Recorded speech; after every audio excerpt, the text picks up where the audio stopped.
Welcome. Absolutely.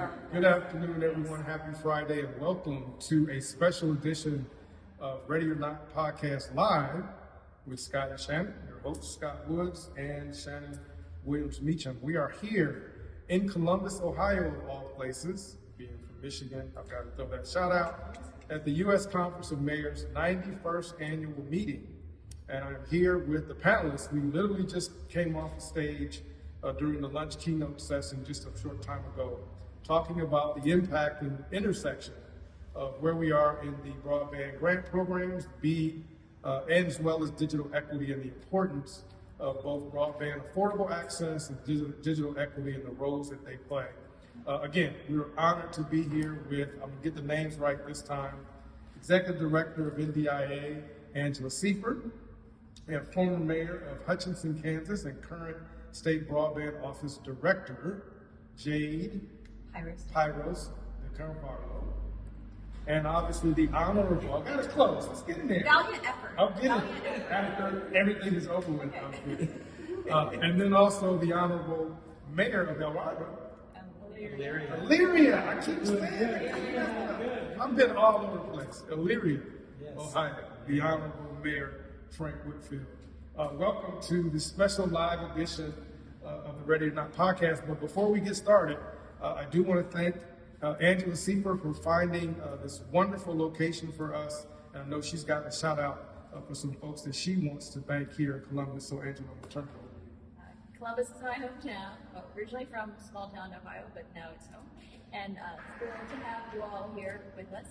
And we're in a gallery that is open to you might see some other folks wheeling around. It's pretty awesome.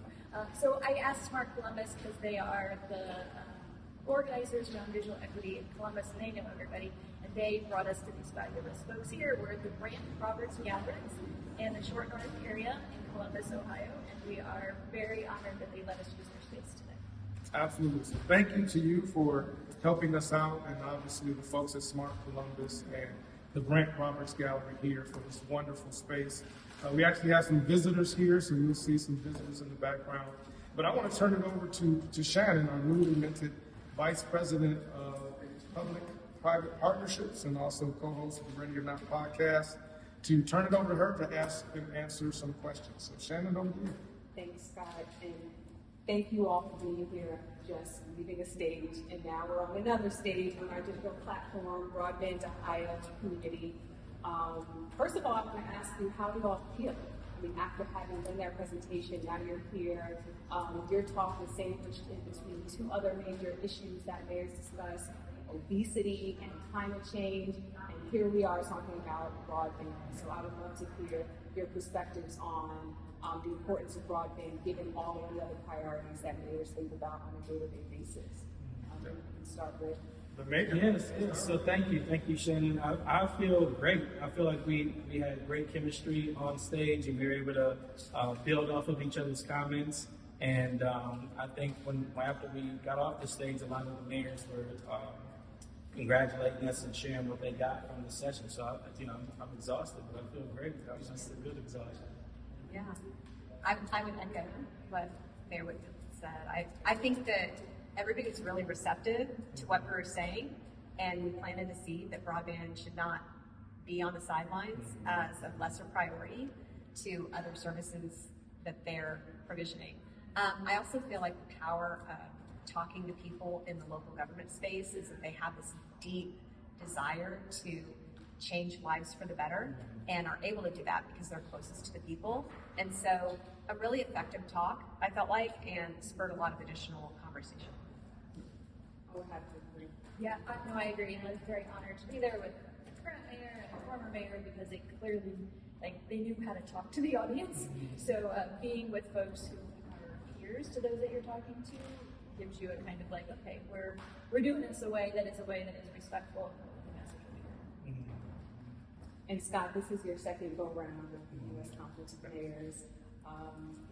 So it's a little bit different, right? In the environment, there's lunch happening, people are talking.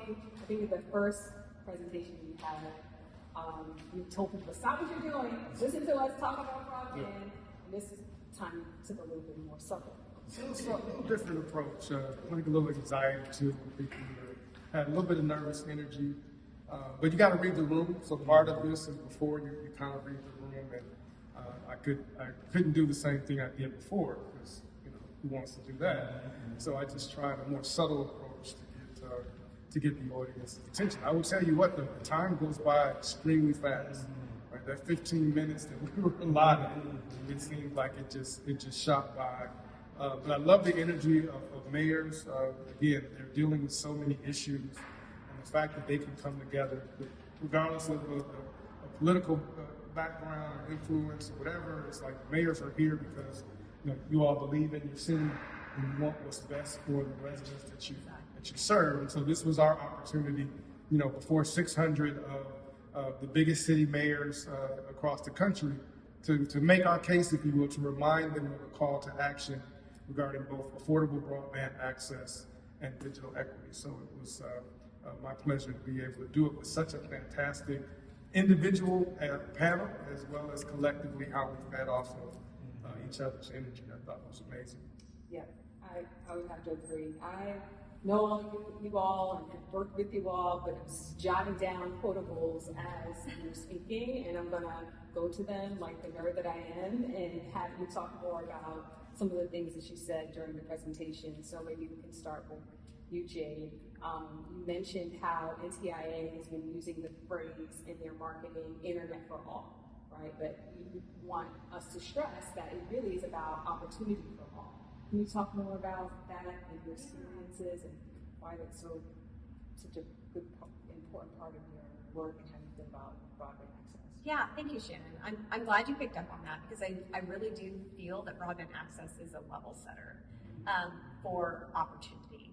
And really we need to think of it like that it's not about, we're going to bring this service to homes and they're going to be able to do these things that other people do. But no, we're going to uplift people who have been left behind and level set the opportunity. And that is what America was built upon. This idea that everybody has an opportunity to succeed if they work hard. But it's not enough to work hard. You have to be given what everybody else is. You have to be level set. And so that's why I said that. And I really do feel like we have a small role in the restoration of the American dream. By bringing broadband to all is bringing opportunity to all. So that's kind of where I was coming from. Yeah. And the way broadband access does that is through making it easier to get access to information. So you can explore your curiosities. Exactly. It reminds me of when I was growing up, again, back to the nerdiness. I love to read, but I would feel overwhelmed going into a library. There's so many books. I'm going to read all of the books. I don't have time for all of the books. But my mom bought a computer and had internet access. It was dial-up then. Yeah. But I could be curious and I could search for information. I could get things easily instead of having to read all of the books. Exactly, and let's say you're a kid who isn't academically inclined, you're artistically inclined, or you're entrepreneurial. Yes. You have that opportunity to start a business online. Yes. You can go down any rabbit hole. Yes. And so much opportunity. Yep. It's like such an opportunity level setter, but without it, you don't even know what you don't have. Yeah, I think so often we sometimes think about the internet as this digital library. And like that example, like that is definitely one aspect. You have information at your fingertips to learn, but to your point, it's also a platform to launch. You can order your groceries online. You know what I mean? You can get a ride so you can get picked up. And you can have a doctor's appointment. Yep. Online. It's this equalizer that if people have the tools and they have the skills and they have the access. Like it is a life-changing. To me, it's like it's an alternate universe. But I think about it like if people getting left behind, that we'll create this like caste system. Yes. Where it's like, Exactly. if you're not connected online, like I saw during the pandemic, like there was a group of folks in society just were just out of it. You know, they were not in society anymore because everything was virtual. Church was virtual, you know, school was virtual, you know, so they just lived in an alternate gatherings were virtual. Mm-hmm. And don't you feel like that's anathema to what the principles that America was built upon? Yeah. This whole caste system, Yeah, right? exactly. And that's why I really like Angela's definition of digital equity. And I mean, will you go ahead and tell Yeah, me? so digital equity is the goal that individuals and communities have full access to information communication technology to do whatever it is they need to do. Whatever. So economic, social, education, work, everything. To fully engage in the digital economy and our democracy. Right? I mean, And it's so important that we focus on melding those, right? Not just affordable access to broadband infrastructure expansion, but that also includes comprehensive digital equity, right? Because it doesn't do anyone any good to spend millions or billions of dollars on infrastructure if it's not affordable and if people can't have a quality access experience with the devices, et cetera. So it is a comprehensive approach that includes and elevates digital equity as we are working with service providers to expand access and make that access affordable. So I think that's very important. That's why I asked you on stage a question about how important it is that mayors and cities start to think about comprehensive solutions, which is what I think the Even Digital Equity Act programs do to ensure that we're focusing in on the people as well as the hardened infrastructure or the expansion of infrastructure as well. I think we still have a lot of education to do around the benefit, not only to individuals, but to communities. So a great example that was shared with me recently was teachers who have to address the fact that some of their students don't have access now. They teach the whole class differently because some of the students don't have access. So it brings everyone down to a level. Yes, all of the students are being impacted by the students who don't have access at home. And I think the more we get a handle on all of those types of examples, the more we can explain to those who are hesitant about investing in digital equity. And I also think about the people who have been kind of cast aside or, you know, they're out of society, right? Like people who have recently been incarcerated, which is one of Italy's, you know, covered populations. It's easy to just write them off. Like, what if we could uplift them to a place through digital skills, training, to fully engage with society? And like, what about if we stop complaining about the low unemployment rate and the labor crisis and work harder to bring people into the fold and invest in them in this way? I mean, how could that transform our country? What a difference would that make? What would it do to crime, for example? Exactly. Yeah. So one of the presentations that I saw earlier at the conference was about the use of the American Recovery Act funds, and one of the projects that the mayor had engaged in was to increase the application to SNAP benefits. And so, you know, when you talk about government services and access to basic supplies of government services and how broadband enables that, they were able to increase their SNAP enrollment by 600% just by being able to identify where there were people who were eligible but not actually applying, and then, you know, target their efforts towards door knocking in those residential areas. So to me, that's like twofold lessons, right? Because we do a lot of work in data and mapping, and then also how important it is for people to get access to government services, but no one's really talking enough, I believe, about how broadband is essential to doing that part of it. Totally. And I think it's important for everyone to recognize that money has been appropriated, okay, by the federal government. So regardless of where you sit on the political spectrum, do you want that money to be infused into your state for the betterment of your communities and the uplifting of the individuals and your constituents, or not? So regardless of whether you agree with the entitlement or not, it is to the benefit of your community and your state to help people, to facilitate them achieving, you know, access to that and broadband Opportunities and increasing your tax revenue because people have better economic opportunities. Exactly. Exactly. So let me ask a question to the group. What do you say to a mayor that says, and I heard this, had a conversation with one, you brought this up in the session. Mayors deal with so much, right? Public safety, education, you know, the community, right? Public, I mean, on and on and on. so many issues on any given day, let alone in a term. How do we get mayors and cities to prioritize broadband and maybe lower on the priority list, but we know it's still important.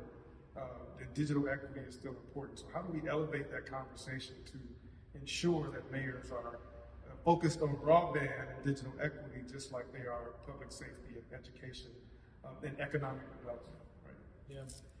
I know from my lens, this being my 4th year in office, as was mentioned, there's a lot of competing priorities, and it's difficult to make broadband its own thing. And also because it's infused in everything we do, whether it's the body cameras our police officers are wearing, the traffic signals that people are stopping at, that utilize the Wi-Fi internet, the Parks and Rec programs that are registered online. It's in everything that we do. So it's hard for us to be like, all right, let's make this the central thing. And that's why we've tried to find those pain points that people are interested in. Like, for instance, right now, people want a higher wage. So we're really starting to promote remote work.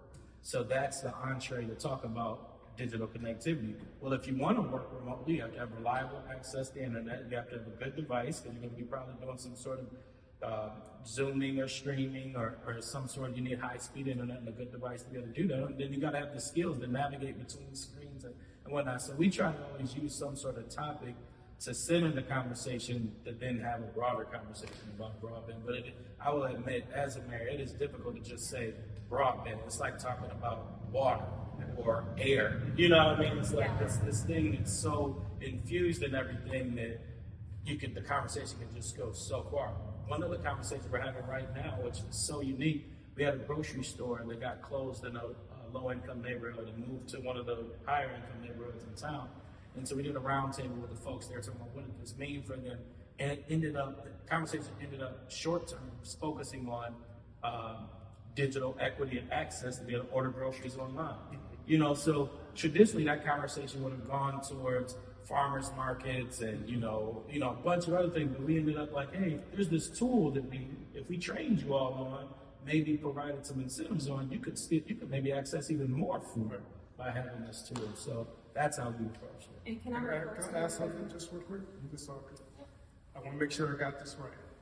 It's Elyria. All right, so I had to get that right for the record, because I'm on your one of the days over. Mayor, you also showed a photo of a computer center in a Goodwill during the presentation. And Angela always reminds us that you were one of the original digital navigators. From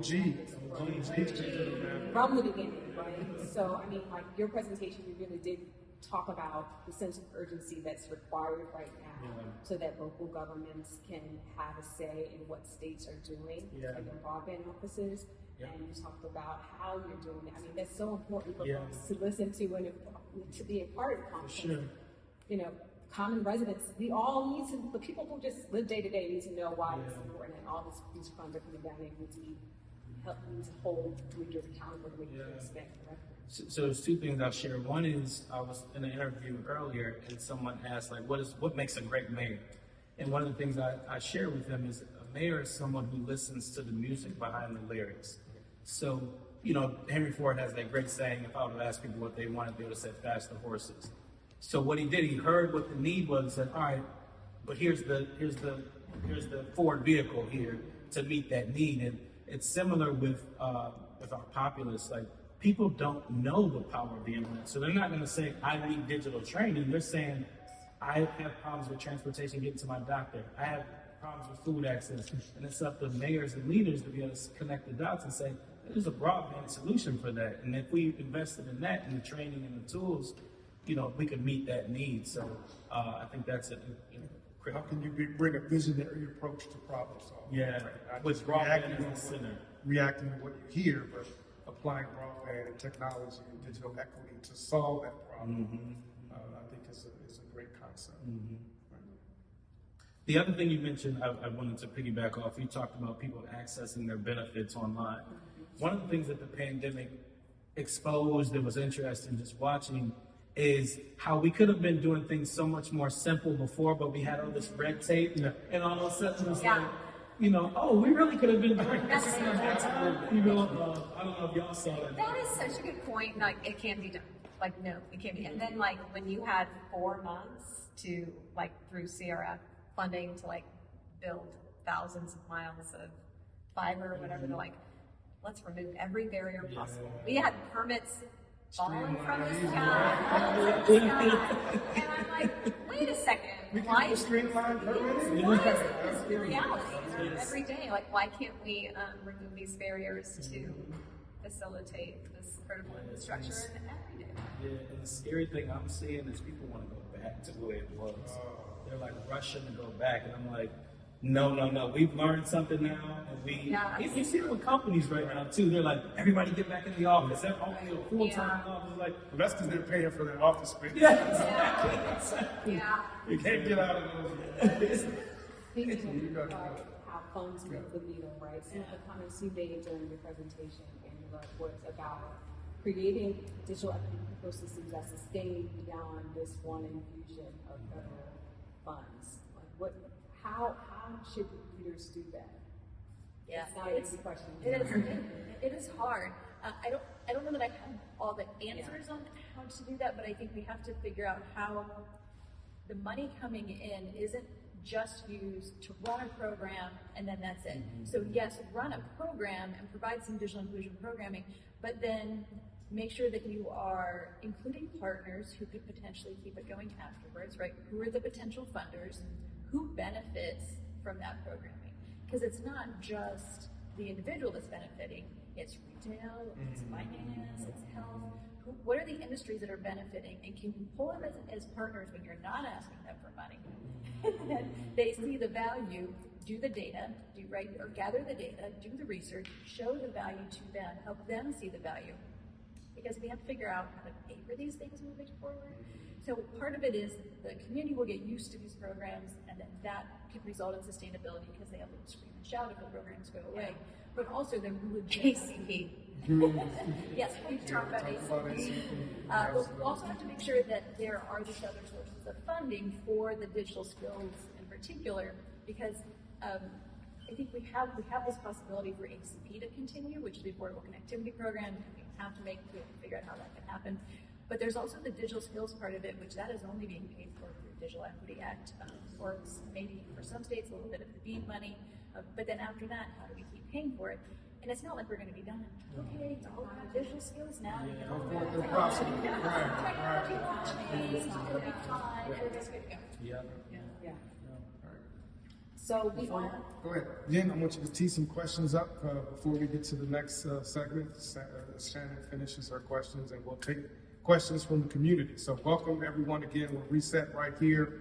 We're in Columbus, Ohio, downtown Columbus, Ohio, at the U.S. Conference of Mayors 91st annual meeting, and we just literally walked off stage not too long ago, and so we're presenting again a follow-up from there, and then I'll turn it over to Shannan, and then we'll take questions from the community. So thank you all for joining us on a very important special edition of Ready or Not Live. it's almost like a commercial break. It is like a take care of my guests. I'm a professional. All right. Meanwhile, so the next question that I have, so this is an abbreviated version of our podcast where we always ask about personal leadership style and ask you all to give a call to action to our audience members. Maybe start with a personal leadership style first, because I think that's important given, all of what we're trying to do here, right? Communicate to folks the importance of broadband and rally people around, this urgent need right now. Any just insights about your personal leadership style and approach to your work that you'd like to share? I think maybe one for me is that because I've been doing this work for so long, that sometimes it seems like the Angela show over at NDIA, and we've been intentionally trying to stop that. It is the Angela show. It should not be. It should not be the Angela show at NDIA. So, for example, today was great. I was on the stage with you all, and our policy director, Amy Huffman, was speaking at a webinar that the White House did.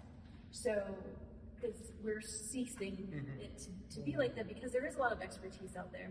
Or in a couple weeks, we're going to do an event in DC with New America, and we're bringing in 2 of the digital navigators, one from Cooper Valley Tribe and one from Charlotte. Those are the voices that need to be front and center, not Absolutely. this voice. I can take it. I think you hit it right on the head. How do we amplify different voices?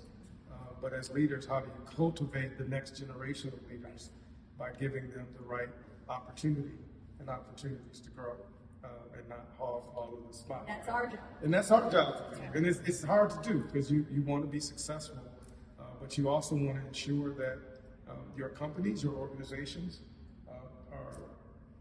can grow and that people can flourish. And you use your wisdom and opportunity to provide that for others so they can do the same thing, because that was done People for want me. to benefit from your knowledge and expertise and experience. Like that matters and that should be amplified. But we've got to grow with you. Absolutely. And you have to impart that knowledge on us.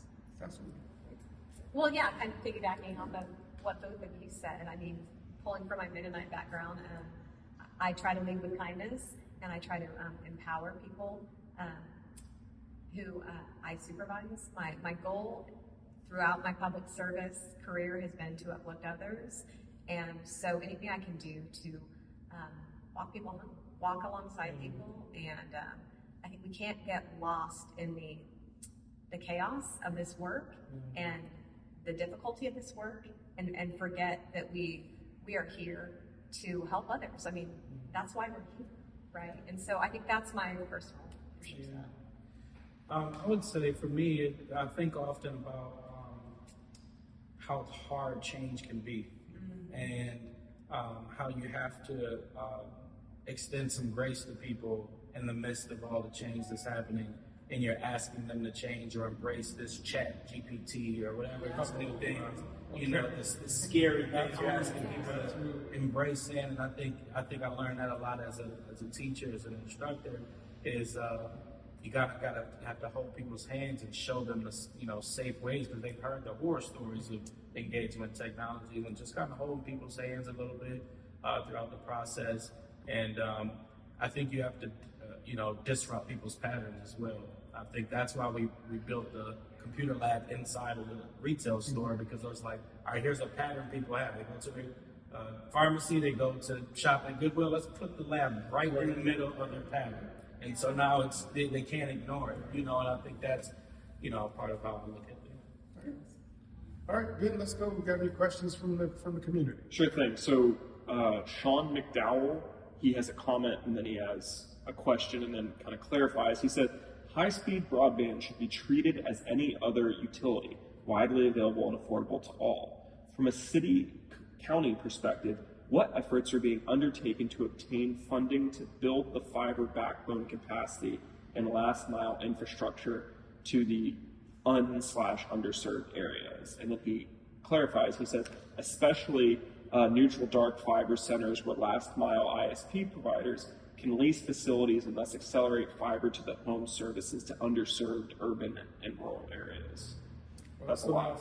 Yeah. Well, I do think that it takes an incredible amount of education to policymakers both locally and at the federal level about the benefits of open access, about the benefits of middle mile that will, bring on additional competition. So it's a struggle with the current setup of our systems, right? Like if your cities are largely shown as served on the national broadband map, and we know that not to be the case in some pockets. I get bad reputation for denigrating the national broadband map, and I'm not trying to do that because I do think it's an improvement.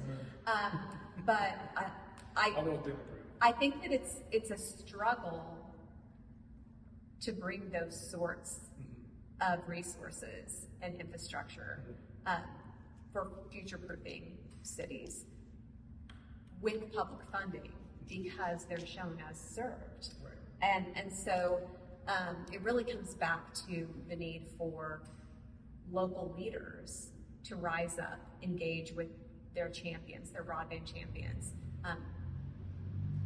engage with a trusted data leader. I mean, maybe that's already, maybe it's somebody else. Maybe. To help identify those areas that may not be accurately reflected Right. in the broadband map. So yeah, would it be amazing to wire the entire country with fiber like, most of the other first world countries? That would be awesome. But I think it's going to be a struggle with public funds until we have a more accurate depiction of where broadband is and where Yeah, and I think that's been my frustration. I think a little inside baseball with the map, because the national broadband map was never designed by purpose to be to find out where broadband is and is not on a geospatial granular address level, right? So the national broadband map that the FCC, the BDC, was in process before BE, and so they're trying to take a square map and put it into a round, public funding mechanism hole that just doesn't work. And we know this from our work at Ready and Broadband.money. You can get geospatial granular address level data for connectivity and equity for every home and business and community anchor institution across the country. You can absolutely do that. So why we would do that and spend 50, 60, 70 billion dollars to ensure that we know where broadband is and is not to every single location, to me is what is frustrating. But with that said, the map has come a long way. Unless you live in Michigan and you just may have lost $400 million between version 1 of the map and version 2, but Kansas did Kansas did very well. I ask this question while we're on the topic of BEAD because, so grounding it in the timelines, right? The 5-year plans are right around the corner. There's lots of local coordination that has happened to inform those plans, but there's other deliverables that are forthcoming.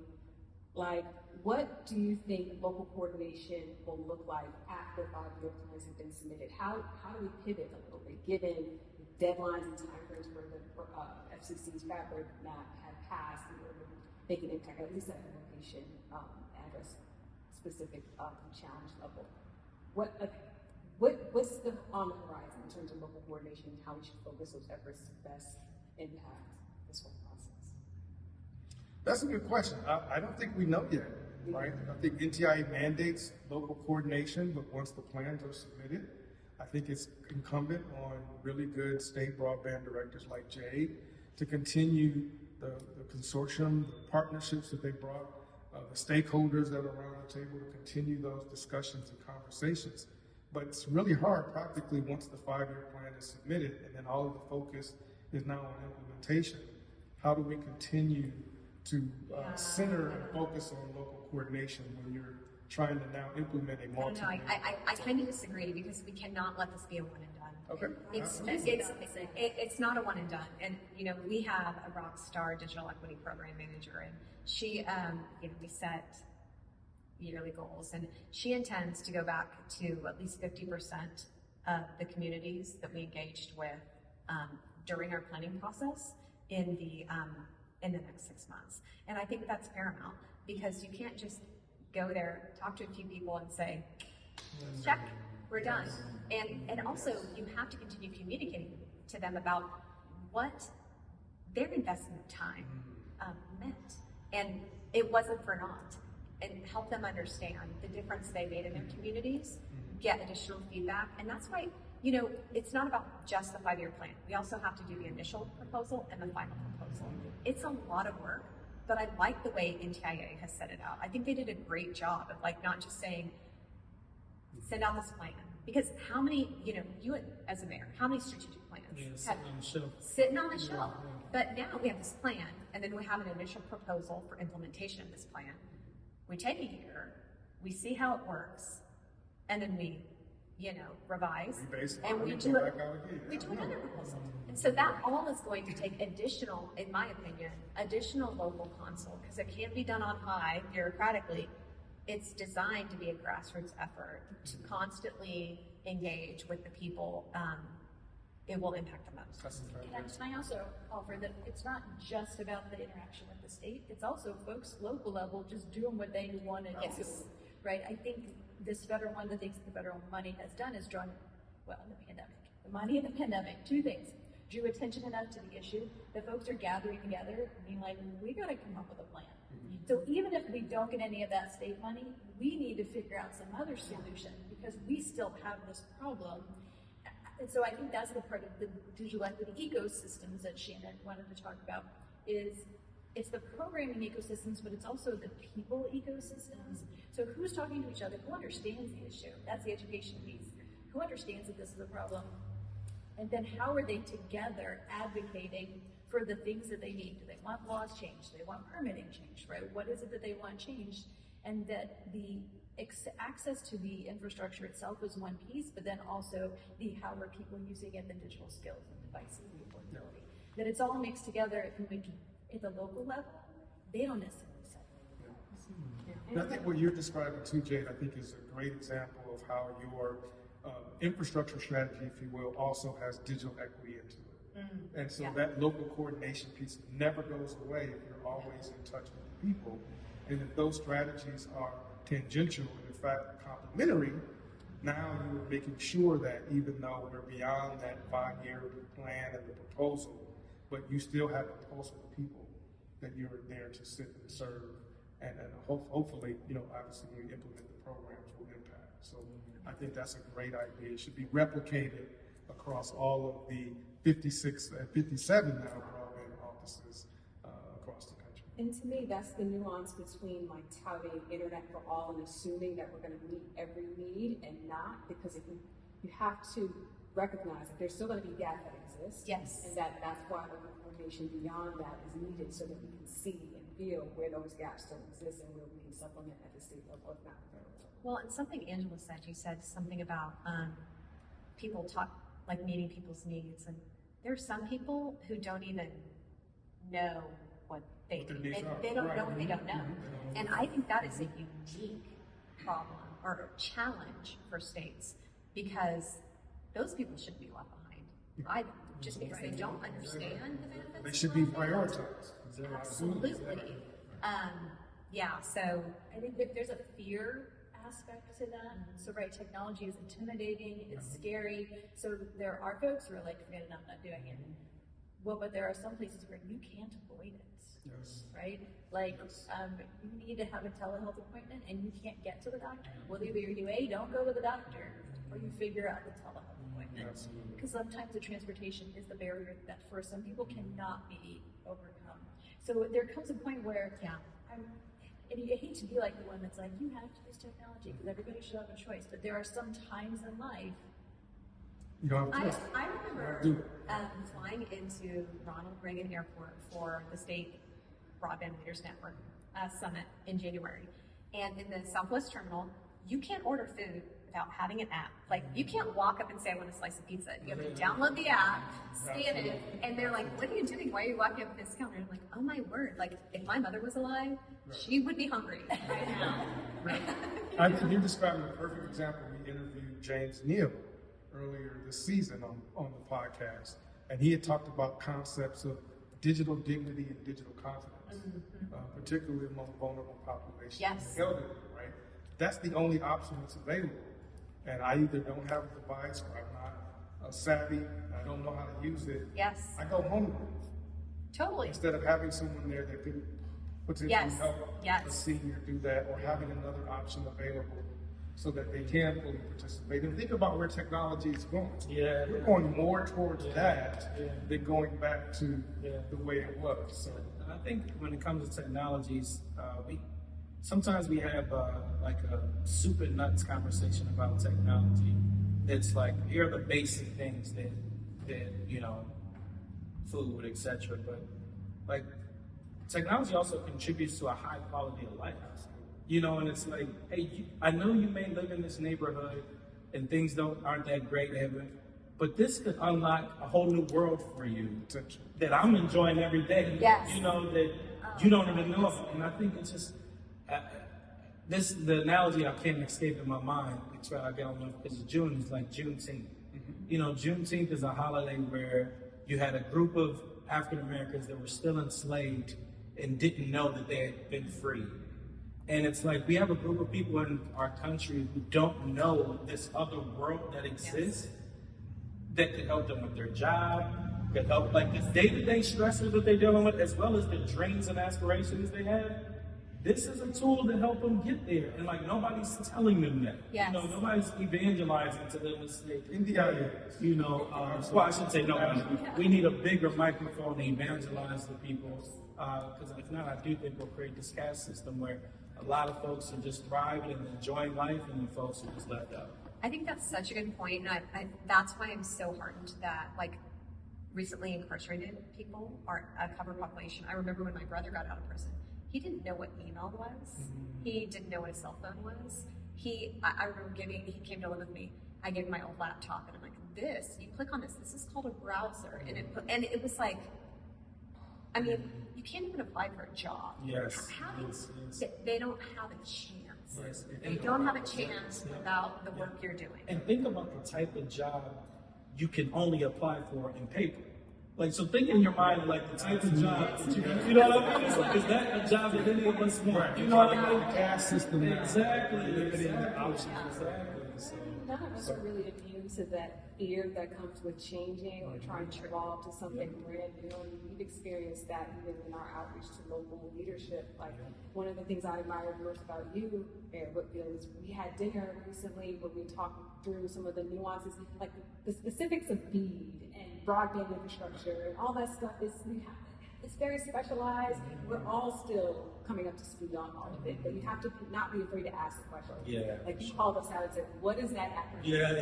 What does that mean? mean? A lot of people are not willing to ask those questions because they don't want to look as if they don't know. Yeah, and it's funny because we watched it play out publicly, and our congressional folks, God bless them. You know, the one guy was like the Finstagram. He's like, this is a Finstagram, and then you had Sam Altman being interviewed the other day. Instagram? Yeah. Like what? Huh? Instagram? Yeah. You don't know what Instagram is? Oh, Jesus. Oh, no, okay. So we all got some going to do. So, and then you had, Sam Altman was being interviewed, and they're like, oh, would you like to come work for the government? And then, the one guy, does TikTok have access to my Wi-Fi password? You know what I mean? So it's like there's this need to ask, but we also can't shame people for their ignorance. So it's like this balance of like, hey, dude, you probably could have had staff teach you this stuff where you got here. But I'm glad, because you're probably not alone, and other people want to know what this stuff is as well. So I think, again, it's that balance of grace to folks, but also as an elected official, I think we got to hold folks accountable. Like, if you're making decisions on this stuff every day, and you're not researching this topic and embedded in this topic, how critical it is, if you're not reading up on it, if you don't know what ChatGPT is, if you don't know staff person dedicated to that. Yeah, and you as a leader, like that's it's hard for me to just give so much grace to them because they're making $trillion decisions every And day. life altering. Yeah, in that ignorance, So So I want to give a couple more minutes to answer any other questions on the community. Did we get any more? Sure. So we have 2 more questions. The first one I think you guys could answer really quickly, so I'll just ask them in tandem, basically. The first one is from Douglas Brent. He said, in March, NTIA issued a request for comments on a number of issues related to digital equity. Comments were due in early May. Where may we download them for review? The digital equity comments that were due. You can get them on the NTIA site if you go to Internet for All or the Broadband, what used to be the Broadband USA site, but now the NTIA site for OIGC. You can find those. They should be publicly available, but we will make sure we follow up and see if we'll post something in the community where you can get access to that information. And then he's saying that he wasn't able to access them there. But in any case, we'll follow up. We'll try to have an answer for you, Doug. Jeff Sabatka said for Angela, workforce is a big challenge nationwide for broadband deployment. How can states deploy digital equity dollars to help create quality broadband jobs? So there's the partnering with the ISPs, of course, but also partnering with the community-based organizations that are already trusted by their communities. So my encouragement is don't just create those programs in a vacuum. Talk to the organizations, just as Frank did with Goodwill, right? He went and partnered with Goodwill for that lab because people are already going to Goodwill. So who do folks already trust? Unfortunately, the reality is there are lots of folks that aren't trusted, particularly if you're low income, because you've already been screwed up on your things, right? So making sure that you're partnering with those who can help, but also some of those workforce programs that are more community-based, they understand more of the challenges. There's childcare challenges, and there's transportation challenges, and there might be mental health challenges. Like there might be all kinds of other challenges, so that we're not ending up with a broadband workforce that is limited to those who have the perfect lives at home, but we're actually using this to lift some folks up out of the realities that they have. Yeah. And I think too, there's some unique, in addition to that, there's some unique partnerships that are starting. For example, the Wireless Infrastructure Association is doing a lot of workforce development training. Yeah, we're working on that in Kansas. The Fiber Broadband Association, partnering with them to do both workforce development coming out of high school and transitional programs. So there are opportunities there. There's service providers, there are advocacy organizations. So there is movement. I think we have to do a better job as a whole in the industry, uplifting those and highlighting and making sure that folks in the community know about it. I think there's also an opportunity for reskilling in certain industries that have seen fall off from, technology and taking over. So really identifying those at the state broadband office level and those particular, instances and trying to use digital skills training to bring them into another career. Lots of opportunity. It's a really exciting time to be a part of this work and to look back at, what the legacy of all of us is going to be. And it's hopefully providing a generation of opportunity for people. Yeah. As a digital native, I'm 35 years old. I grew up with, with the AOL 45 minute. Baby, such a baby. Not a baby. I got babies. But, the AOL 45-minute trial CD with dial-up, to go from that and to be in this moment now, I think, to your point, is our moment, as digital activists, as digital change agents. The country needs our leadership now because they need us to help lead the way on what is possible for our country. And I'm excited to be a part of it as well. I don't think there's a better way to close out than that. Absolutely. So, want to bring us home? I will bring us home. So thank you everyone for joining us on the special edition of the Ready or Not podcast here live from Columbus, Ohio. Can you believe it? This Michigan man with his blue on is in Columbus, Ohio. But we want to thank, we want to thank our host extraordinaire, Executive Director of NDIA, Angela Siefer. Again, Jade, thank you so much. It's a pleasure. We look forward to working with you and your team here at ReadyNet and Broadband.money, Ready.net, not ReadyNet, Ready.net, and Broadband.money. Mayor Whitfield, everything that you've done for your community, we thank you so much. And again, on behalf of our co-host extraordinaire and me, we thank you all for joining us. Big shout out to Ben. It's 95 degrees here. He got here, got us set up. Thanks to the Brant Roberts Gallery here in downtown Columbus, as well as Smart Columbus. And again, for you, for excellent host duties. So we thank you so much. Guys, we're done for the day. So thank you. We got more work to do. We got to get back to the conference, more networking to do. Thank you so much. We'll see you next time on the Ready or Not podcast. Bye, everyone. One take, baby.